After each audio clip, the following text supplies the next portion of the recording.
د واده په اوله شپه باندې ښځې د خپل خاوند نه انکار وکړو، بیا یې د طلاق مطالبه وکړه چې ما له طلاق راکړه. ملګرو ډېره عجیبه واقعه ده، واقعه راسره مکمل وګورئ چې په اخره کې څه کېږي. ویډیو راسره مکمل وګورئ، زموږ دپاره پکې هم ډېر زیات عبرت دی. ملګرو د هلک واده وکړو، په واده چې دی نو په ډېر دومدام باندې وکړو. ملګرو چې کله یې واده وکړو که نه ډېره غټه خرچه پرې راغله. چې کله یې واده وکړو د واده اولنۍ شپه ده او دا کس چې دی نو کمرې ته ورغی. چې کله کمرې ته ورغی او دا پر ډبل بېډ کې کېناست نو دا جینۍ ته یخ وشوه او دې جینۍ د خپل خاوند ته ویل چې ته ما ته نه رانږدې کېږې. نو د خاوند هم ډېر زیات کوښښ وکړو، په اخره کې ورته دې خاوند هم ویلو چې ته زما سره واده نه کوه، نو مخکې به دې ما ته ویلو نو ما به دومره خرچې نه کولې. په ما هم دومره خرچې وشوې، د هغه نه پس چې دی نو ته زما نه انکار کوې چې ته زما خاوند نه یې، ته ما ته نه رانږدې کېږې. نو خاوند چې دی نو سوچ کاوه، د جینۍ ورته دغه خبره کوله.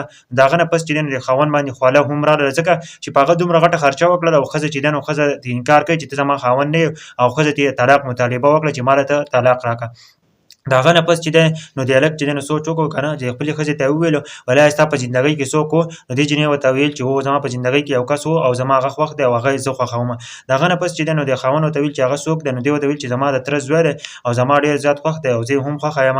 نو هغه ورته ویل چې ستاسې د موبایل نمبر شته؟ دا ورته وایي چې هو زما سره د موبایل نمبر شته. جینۍ ورته وایي نو وایي ته د خپل تره زوی ته رنګ وکړه.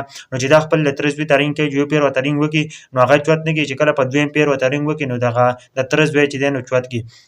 نو دا جینۍ ورته سیده خبره وکړي که نه، چې ما د خپل خاوند نه طلاق راواخیستو، ما خپل خاوند نه طلاق واخیستو او ته چې دی نو د واده تیاري شروع کړه او زه ستا سره واده کوم او زما ستا سره مینه محبت دی. نو د هلک ورته په جواب کې څه وایي که نه، وایي زه ستا سره واده اوس نه شم کولی، مخکې ما ستا سره واده کاوه او تا زما سره نه کاوه، اوس ته زما سره واده کوې، زه ستا سره نه کوم، ځکه چې که زه ستا سره واده وکړم که نه نو بیا به زما ملګري وایي او زموږ ته به خلک پېغوره طلاق یافته جینۍ سره واده وکړو.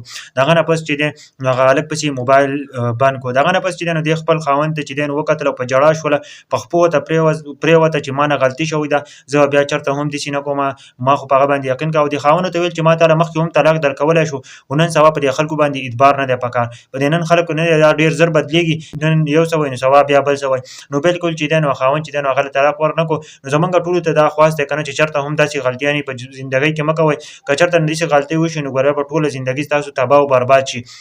چې تاسو یو پیر واده شي جینکۍ نو د هغه نه پس چې دی نو که تاسو طلاق واخلئ نو بل څوک تاسو ته غاړه نه ږدي چې بیا تاسو واخلئ. نو دې واقعه کې موږ له هم ډېر زیات عبرت دی چې په نن سبا خلکو باندې به یقین نه کوي، په نن سبا خلکو به داسې یقین نه کوي که نه چې نن سبا خلک ډېر زر بدلېږي که نه. نن سبا خلکو سره ته تعلق ساتې، مینه محبت کوي، نو هغه ستا مینه محبت چې دی نو ډېر زر هېروي او ستا زندګۍ نه مکمل طور باندې ډېر زر هغه چې دی نو زندګۍ نه وځي. نو دې ویډیو موږ د دې لپاره جوړې کړه چې نن سبا چې کوم زنانه وي نو هغه د یو کس سره محبت کوي، چې واده وشي که نه د بل کس سره نو هغه چې بیا داسې قصې کوي نو هغه زندګي مکمل طور باندې خرابېږي. اول خو تاسو چې چا سره محبت وکړئ کوښښ وکړئ چې د هغه سره واده وکړئ جینکۍ، او هلک نه هم پکار ده خو د هغه سره ونه شي چې تاسو د بل سړي سره جینۍ واده وشي نو پکار ده جینۍ له چې هغه چې دی نو د هغه سړي سره خپله زندګي تېروي، د هغه هلک سره خپله زندګي په خوشحالۍ تېروي. که ته د هغه نه طلاق بیا واخلي نو بیا ستا زندګي مکمل خرابېږي. نو زما دا ویډیو ټولو پښتنو ته ورسوئ، ټولو خویندو ته ورسوئ چې هغوی ته دا پته ولګي چې چېرته هم داسې غلطي په ژوند کې چېرته هم ونه کوئ.